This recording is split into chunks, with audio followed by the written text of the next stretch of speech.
saw this happen the other day, right? And I read the article about it, and I just kept it in the back of my mind. But now that they're bringing it up and I'm reading more information about this, I want to ask you a question.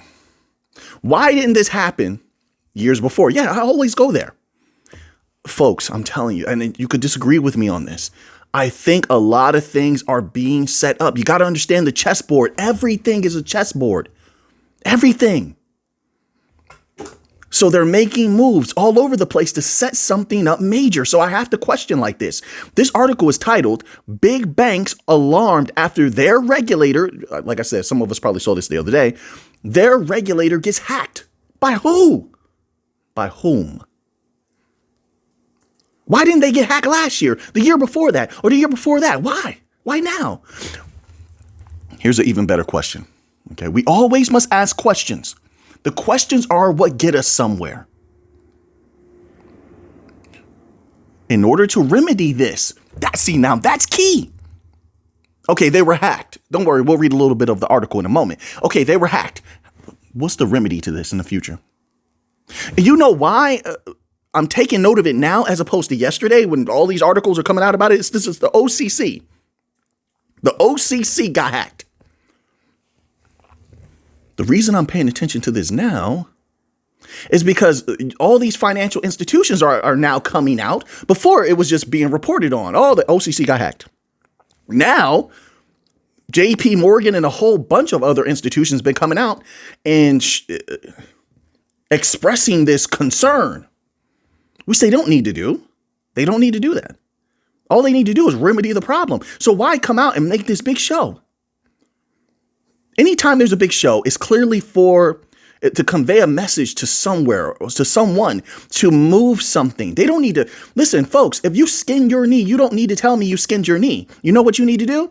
Maybe you need, not fine. This is not health advice, but maybe you need to go put some peroxide on that alcohol, iodine or something like that, or whatever it's called.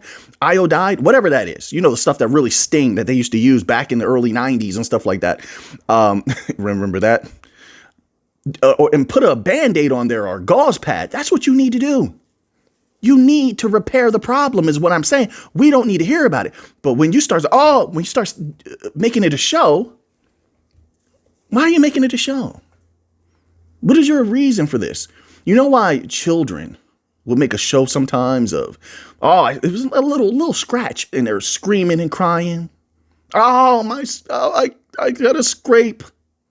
Because they know mommy and daddy might give them some, feel better. You want some cookies?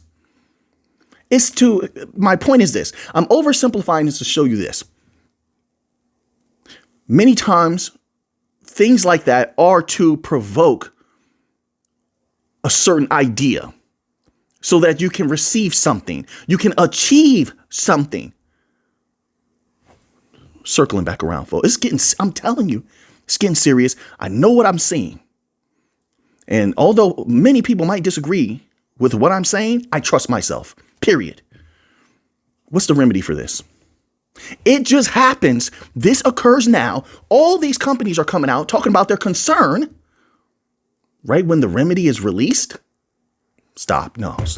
Right when there's so many things going on where it's trying to force entire industries to adopt DLT. So many of these large asset managers and companies have been coming out the last half of a year to, let's say, year to a half a year, expressing their bullishness on DLT technology as well as AI. And we all know AI is going to be in combination with DLT. So we have that established. By their word, this is what they want. We don't know if it's going to happen. There's no guarantees, but that's what they're saying they want. That's one.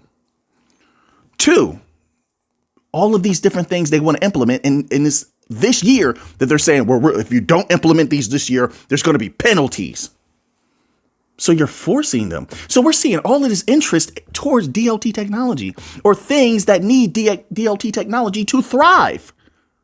All in the same year. Then this happens. Okay, so now there's a hack. So now what has to happen? To have security.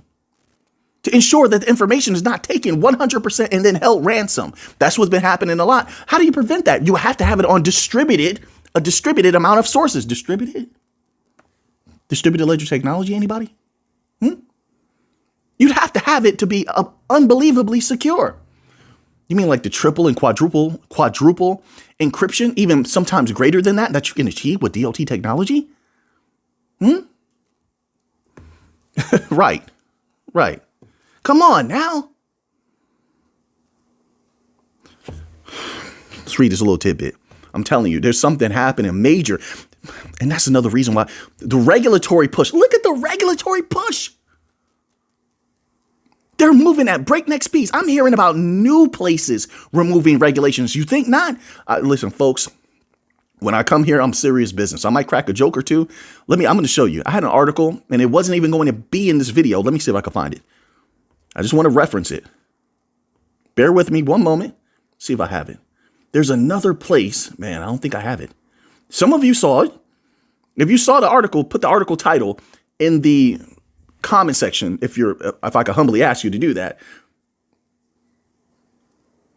I'm trying to think. Is it France and Italy? Look this up though. If this may be it. Was it France and Italy that are trying to? No, it is. It was. Yes. Okay. Wait. I remember. See, I'm putting in that hard work for you. This wasn't going to be in a video.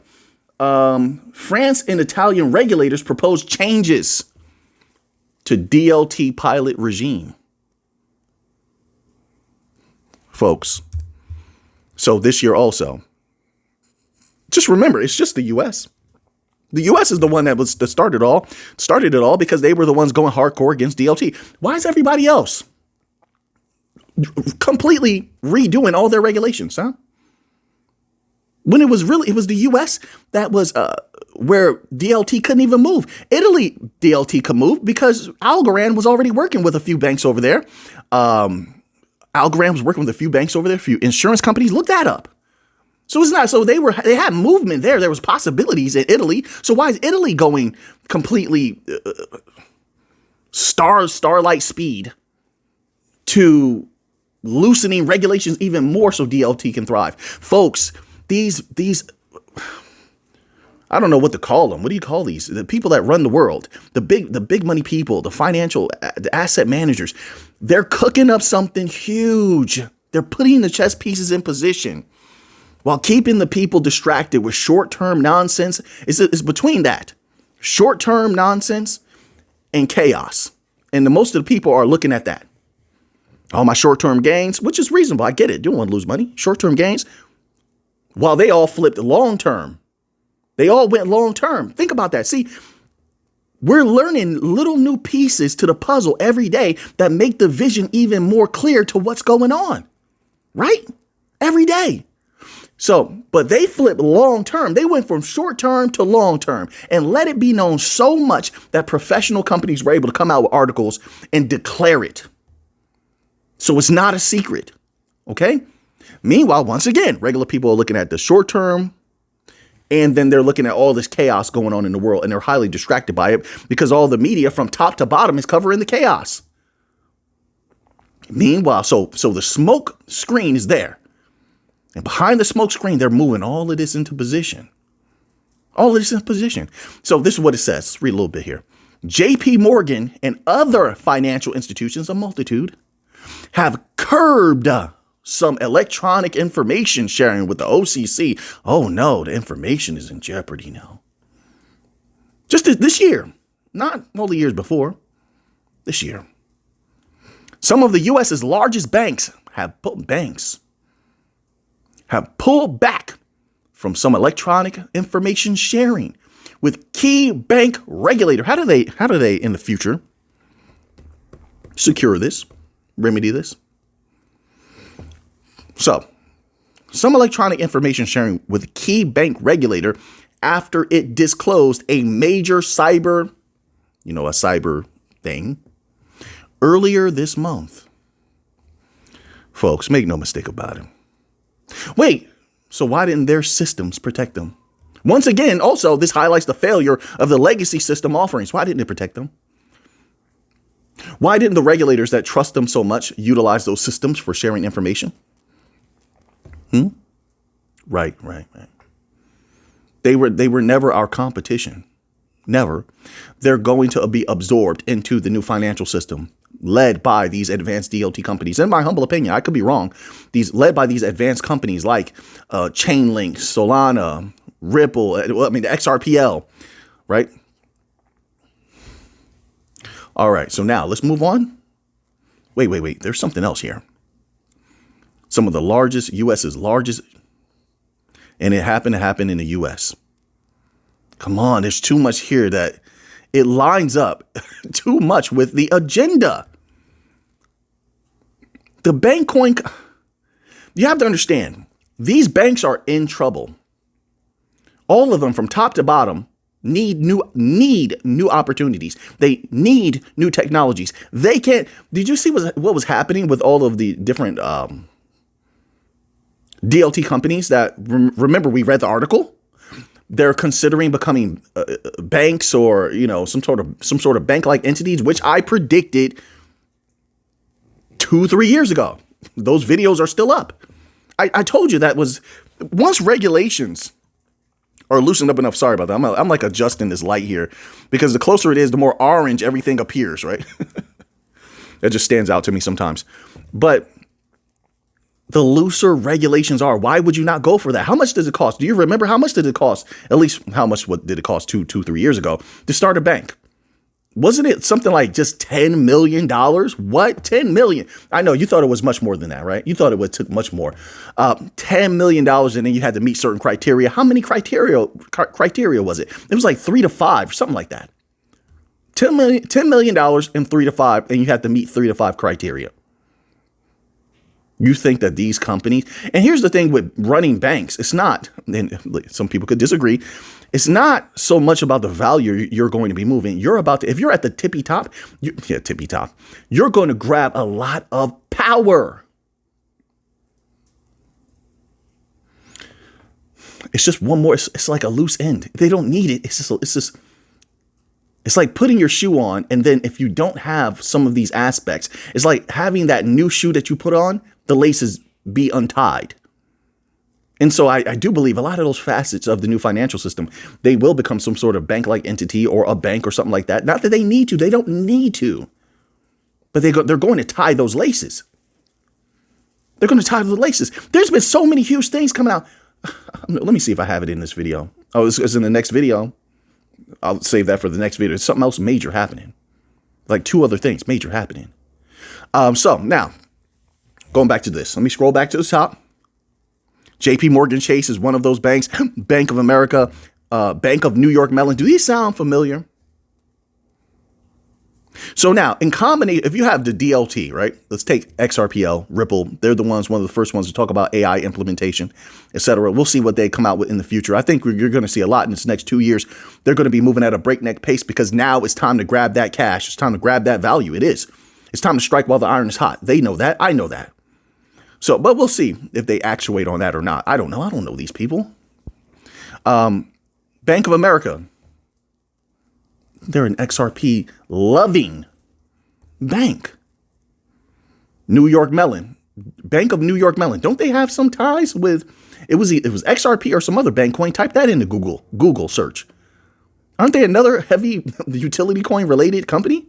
I believe so, unless I'm remembering wrong. I'm going off the top of my memory right here. And I'm not getting any younger, folks, although my memory is very sharp. I'm going to say that right now. I'll make a joke, but my memory is very sharp.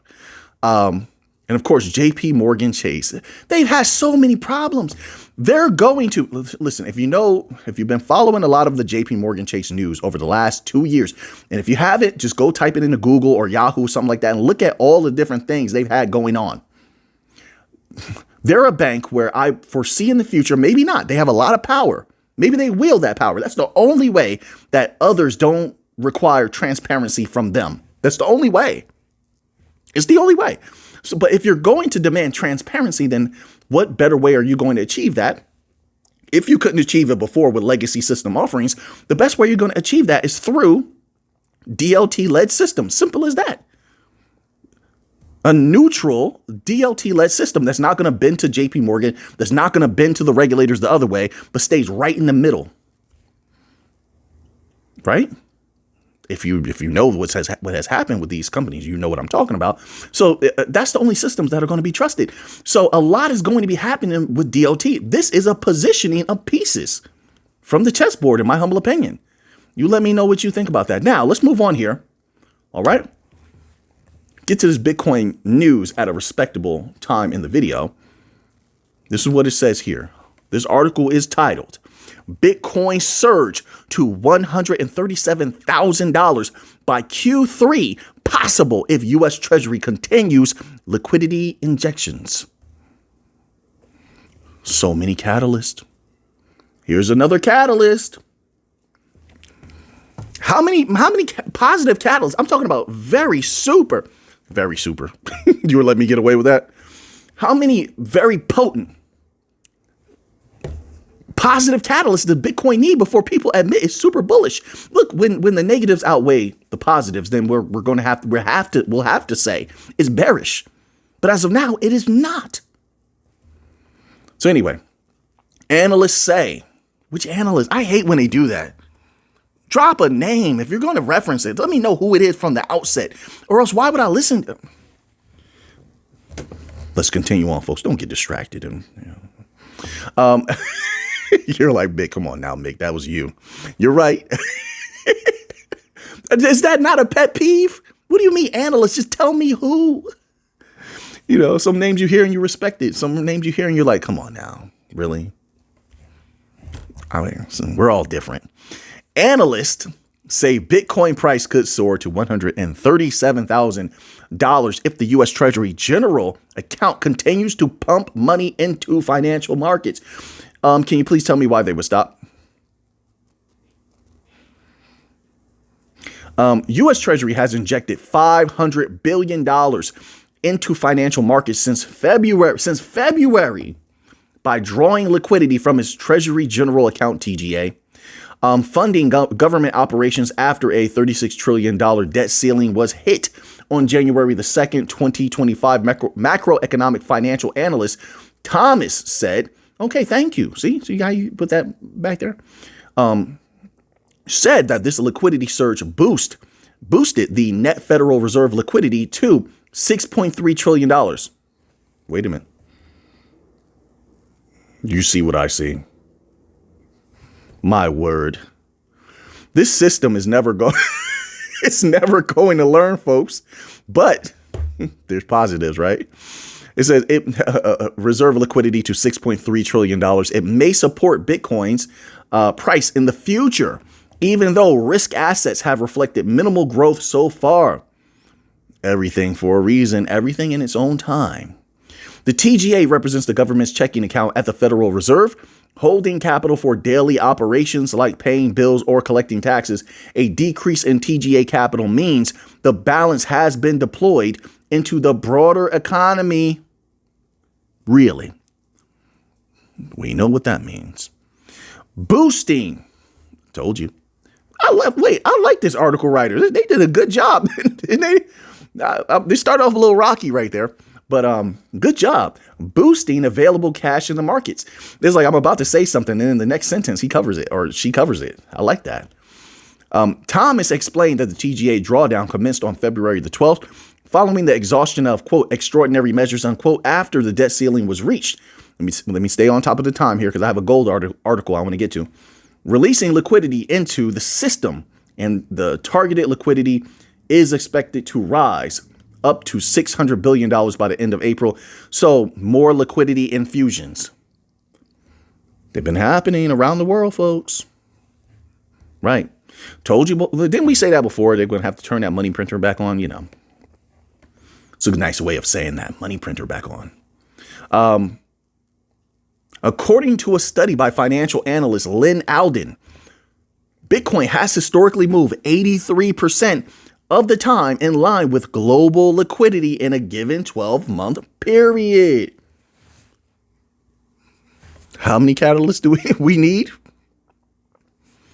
That's a little weird, though, right? Think about that for a moment. The government, who was holding some Bitcoin, contemplating holding more Bitcoin, that's what they claim, then infuses capital into the same markets that That capital, obviously, if it does what it's supposed to do, it's not just held, which it won't be. Looking at what things are, what's happening right now with the spending of value, it's not going to be held.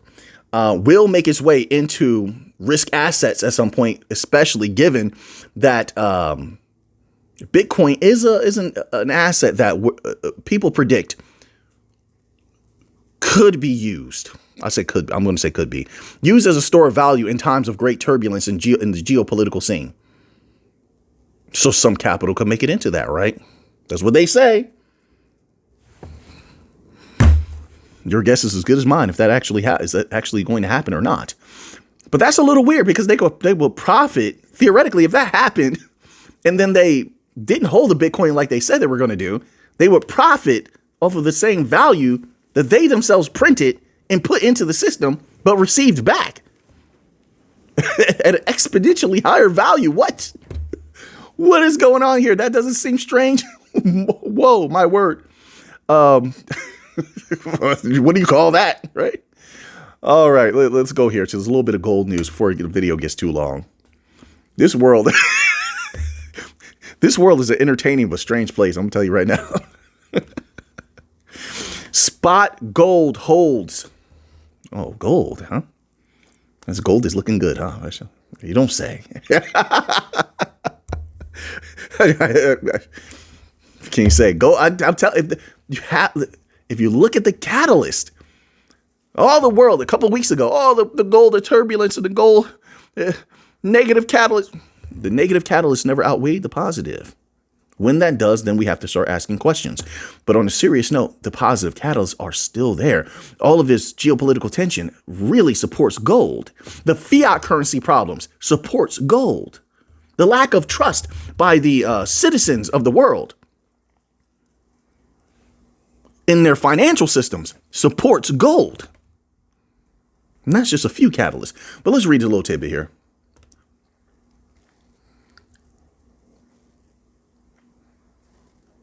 Gold prices saw some volatility in the moments after 8:30 EST release, but quickly returned. Quickly. That type of resilience tells a lot about the story. Quickly returned to close to the $3,220 level they were trading at beforehand. Spot gold last traded at $3,220.22 per ounce, for a gain of 0.30% on the session. Scroll down here, bear with me. The components of the report showed conditions improved in most areas of the region's manufacturing sector. Quote, the new orders and shipments indexes also held below zero at minus 8.8 and minus 2.9, respectively, pointing to ongoing declines in both orders and shipments, unquote. The report said, unquote, unfilled orders edged up slightly. The inventories index came in at 7.4. All right, let's slide down here because I'm pretty sure you're all familiar with that. You're like, Mick, I already read that, Mick. I know, I get it. I understand. Gold is looking good, looking very good. I anticipate in this next year, look, there's going to be volatility. Not much right now, but there's going to be volatility. But if you want me to be honest, in this next year and a half, keep an eye on the global economies, geopolitical tension, keep an eye on that. I honestly believe that there's the possibility. I could be wrong on this, right? I try to be as fair as possible, as balanced as possible, folks. I think there's a possibility for gold to go a little bit higher. A little bit, I wouldn't say too much. If it does, it could go much higher. I think it's possibility for it to go a little bit higher. I see certain things occurring right now. Listen, if you watch what's happening with a lot of these powerful countries. There's some internal turmoil going on. That's bleeding into their financial system. Have you watched some of those meetings of their financial powerhouses as of late? Have you heard what they're saying? Just go read that news. Go read that news, and then I know your mind is going to start, the machinations of your mind is going to start working and saying, whoa, if there's that type of turmoil,